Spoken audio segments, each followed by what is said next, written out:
Selamat malam semua, Mas Mbak. Salam sejahtera bagi kita semua. Mas Mbak semua, sebelum kita mulai perkuliahan, saya ucapkan minal aidin wal faizin, mohon maaf lahir dan batin. Mas Mbak semua, di dalam pertemuan dari pertemuan 1 sampai pertemuan 10 ini, dimana pastinya ada bahasa dan tutur kata saya yang tidak berkenan di hati Anda, mohon dimaafkan. Mas Mbak semua, untuk hari ini kita membahas materi tentang demokrasi dan hak asasi manusia. Mas Mbak semua, untuk materi demokrasi dan hak asasi manusia ini ya, pastinya kita akan lebih memahami. Kita lihat dari tujuan instruksional umum dan tujuan instruksional khusus. Di mana tujuan instruksional umum ini ya, mahasiswa memahami dan dapat menjelaskan perkembangan demokrasi di Indonesia dan memiliki kesadaran dalam menjunjung tinggi hak asasi manusia. Mas Mbak semua, untuk tujuan instruksional umum pastinya kita di sini akan mengetahui bahwa mahasiswa semuanya akan mengetahui dan memahami serta bisa menjelaskan ya perkembangan demokrasi di Indonesia dan memiliki kesadaran dalam menjunjung tinggi hak asasi manusia.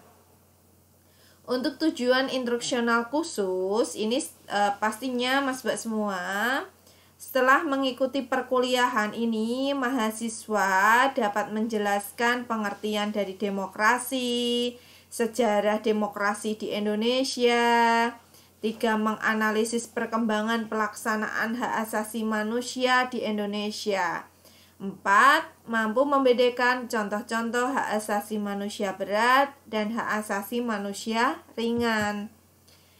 Jika orang berbicara demokrasi, maka yang muncul dalam benak kita adalah sebuah sistem politik yang menekankan suara rakyat sebagai penentu kebijakan. Memang secara asal katanya demokrasi, atau demokrasi ini berasal dari kata demos dan kratos, sebuah bahasa Yunani yang berarti kekuasaan di tangan rakyat. Sejarah demokrasi di Indonesia dimulai pada zamannya Soekarno dalam sebuah demokrasi parlementer dan demokrasi terpimpin. Dilanjutkan dengan demokrasi Orde Baru pada masa pemerintahan Soeharto selama 32 tahun. Dengan adanya reformasi demokrasi berubah menjadi demokrasi Pancasila. Mas Mbak semua, nah kita akan mengetahui dari pengertian demokrasi. Demokrasi secara etimologis berasal dari bahasa Yunani, yaitu demos, yang berarti rakyat atau masyarakat, dan kratos berarti kekuasaan. Konsep dasar demokrasi berarti rakyat berkuasa. Abraham Lincoln itu menyatakan bahwa demokrasi adalah pemerintahan dari rakyat, oleh rakyat, dan untuk rakyat. Menurut Abraham Lincoln, ini demokrasi berasal dari bahasa Yunani, yaitu demos, yang berarti rakyat, dan kratos yang berarti pemerintahan. Jadi demokrasi berarti pemerintahan rakyat atau suatu pemerintahan di makna rakyat memegang kedaulatan yang tertinggi atau rakyat diikutsertakan dalam pemerintahan negara. Mas Mbak semua, inilah demokrasi yang Anda ketahui ya, perlu Anda ketahui bahwa demokrasi ini dilihat dari etimologisnya, kemudian menurut Abraham Lincoln, seperti itu ya. Kemudian Mas Mbak semua, bahwa demokrasi adalah pemerintahan dengan segenap kegiatan yang dikelolanya dengan menjalankan rakyat sebagai titik tumpuannya. Mas Mbak semua, inilah demokrasi. Kita lihat dari prinsip dasar demokrasi, tegaknya etika dan moralitas politik ya. tegaknya prinsip konstitusionalisme, digunakannya mekanisme akuntabilisme. Mas Mbak semua, inilah prinsip dasar demokrasi di mana etika, moralitas politik itu selalu ditegakkan dari prinsip konstitusionalismenya, kemudian digunakan mekanisme akuntabilismenya, seperti itu ya. Kemudian kita akan mengetahui dari ciri-ciri demokrasi, adanya partisipasi politik rakyat yang luas, di mana ciri-ciri demokrasi ini pastinya partisipasi politik itu rakyat yang luas, karena dari pastinya tadi untuk dan dari oleh dan untuk rakyat, seperti itu ya. Kemudian kompetisi politik yang sehat, di mana kompetisi politik ini pasti dilakukan dengan cara yang sehat ya Mas Mbak semua. Kemudian kita lihat dari sirkulasi kekuasaan melalui proses pemilu, bahwa kekuasaan ini juga melalui proses pemilu. Kemudian pengawasan yang efektif dan diakuinya kehendak yang mayoritas, di mana untuk pengawasan ini diakuinya kehendak yang mayoritas. Kemudian adanya tata krama politik. Di dalam ciri-ciri demokrasi, di sini tata krama politik itu adalah hal yang masuk di dalam ciri-ciri demokrasi. Ketika politik ya, di dalam tata krama politik itu muncul adanya tata krama politik yang baik adalah ciri-ciri dari demokrasi. Kita lihat Mas Mbak semua, partisipasi politik rakyat yang luas itu meliputi dari ide yang disebarluaskan, perencanaan, pelaksanaan, pengawasan, menikmati, menolak. Inilah Mas Mbak semua partisipasi politik yang luas, yang pastinya kaitannya dengan perencanaannya, pelaksanaannya, pengawasan ya, kemudian menikmati serta menolak, seperti itu. Kita lihat bahwa pengawasan yang efektif adalah pengawasan yang melibatkan komponen struktural, baik legislatif maupun eksekutif, dan masyarakat baik secara individu maupun kelompok melalui lembaga swadaya masyarakat. Kemudian setelah Anda Mas Mbak semua memahami dari pengertian demokrasi itu tadi, kemudian ciri-ciri demokrasi, maka kita akan melihat dari sejarah demokrasi di Indonesia. Pada saat ini Indonesia menerapkan tatanan pemerintahan yang demokratis. Hal ini terbukti adanya pemilihan umum setiap 5 tahun sekali untuk meminta suara rakyat dalam menentukan partai politik mana yang dapat memerintah di negeri ini dan presiden secara langsung. Tapi perlu diingat sejarah demokrasi sehingga bisa maju demokrasi di Indonesia itu pasti melalui dari demokrasi parlementer ya, liberal itu dari 1945 sampai 1959. 2. Demokrasi terpimpin 1959 sampai 1965.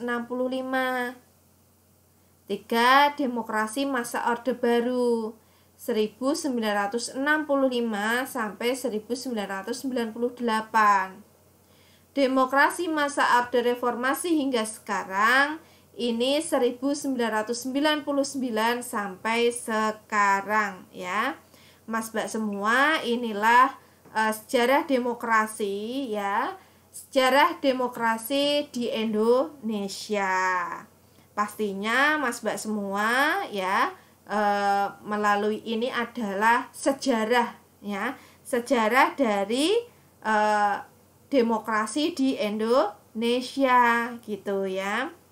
Kemudian Mas Mbak semua, setelah Anda mengetahui sejarah demokrasi di Indonesia, kita lihat tentang hak asasi manusia. Ketika kita berbicara tentang hak asasi manusia, pastinya Mas Mbak semua ini menjadikan hak yang harus dijunjung tinggi ya.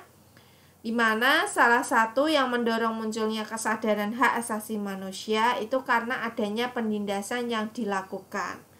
Ya. Nah, dilakukan oleh siapa saja? Nah, ini dari penguasa penguasa baik pemerintah dan agamawan. Pengusaha melalui eksploitasi dan diskriminasi buruh, ya. Kemudian perorangan. Kemudian kita lihat dari gagasan hak asasi manusia, menurut di sini adalah ya, menurut Franklin Delano. Nah, Franklin Delano, di mana Franklin Delano ini ya, kita melihat bahwa Mas Mbak semua, dari yang pertama ya, kita lihat yang pertama dulu. Kebebasan untuk berbicara dan menyampaikan pendapat. Inilah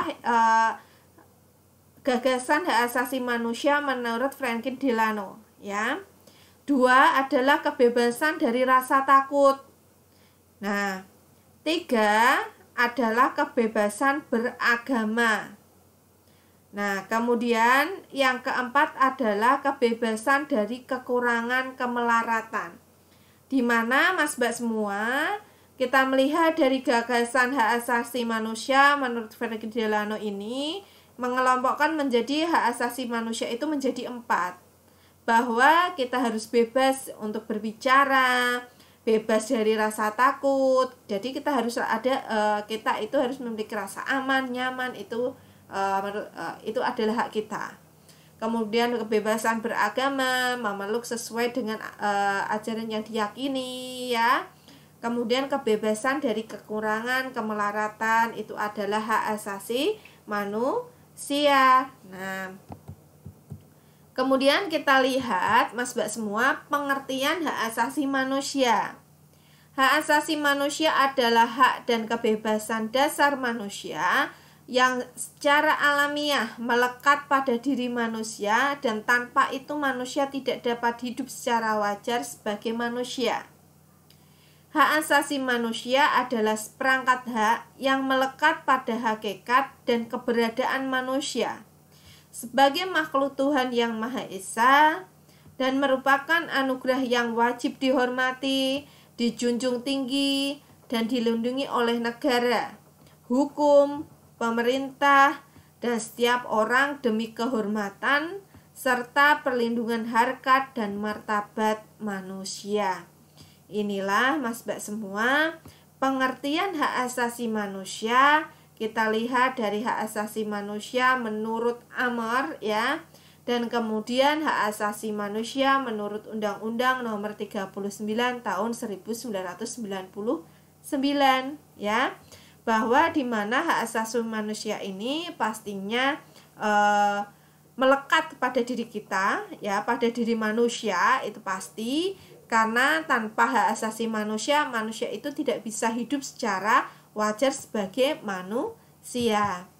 Kemudian kita lihat dari peraturan perundangan hak asasi manusia di Indonesia.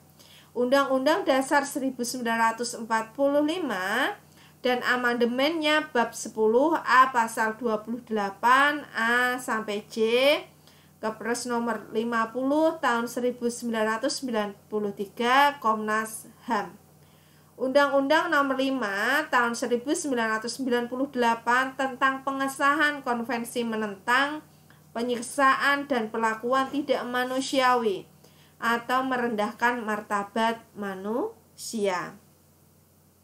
Kemudian Undang-Undang nomor 39 tahun 1999 tentang hak asasi manusia. Undang-Undang nomor 26 tahun 2000 tentang pengadilan hak asasi manusia. Mas Mbak semua, kita lihat dari perkembangan, ya, PKN sejak pemerintah Orde Lama, Orde Baru, dan Reformasi, dasar hukum PKN serta peran PKN dalam menghadapi tantangan masa depan bangsa Indonesia di era globalisasi. Saat ini Indonesia sistem pemerintahannya demokrasi. Sistem demokrasi yang dianut oleh bangsa Indonesia bahwa kekuasaan tertinggi adalah di tangan rakyat. Demokrasi di Indonesia ditandai dengan adanya pemilu, ya, bahwa pemilu di Indonesia dimulai tahun 1955, 1971, ya, 1977, 1982, ya, 1987, 1992, 1997, kemudian 1999, 2004, 2009, 2014, dan 2019. Maka selain itu, sistem demokrasi di Indonesia juga ditandai dengan perlindungan hak asasi manusia. Hak asasi manusia merupakan seperangkat hak yang melekat pada hakikat dan keberadaan manusia sebagai makhluk Tuhan yang Maha Esa dan merupakan anugerah yang wajib dihormati, dijunjung tinggi, dan dilindungi oleh negara, hukum, pemerintah, dan setiap orang demi kehormatan serta perlindungan harkat dan martabat manusia. Di Indonesia sudah mempunyai pengadilan hak asasi manusia, yaitu pengadilan khusus terhadap pelanggaran hak asasi manusia berat. Hak asasi manusia berat terdiri dari kejahatan, genosida, dan kejahatan terhadap kemanusiaan. Makanya Mas Mbak semua, kita akan bisa melihat di sini bahwa tadi kita sudah mengetahui dari pengertian, ya, dari hak asasi manusia dan pengertian dari demokrasi. Kemudian ciri-ciri dari demokrasi, pastinya di mana hak asasi manusia itu tadi Mas Mbak semua harus selalu dijunjung tinggi, ya. Kemudian juga di dalam demokrasi ini, ya, semua itu pastinya dari rakyat, oleh rakyat, dan untuk rakyat, ya.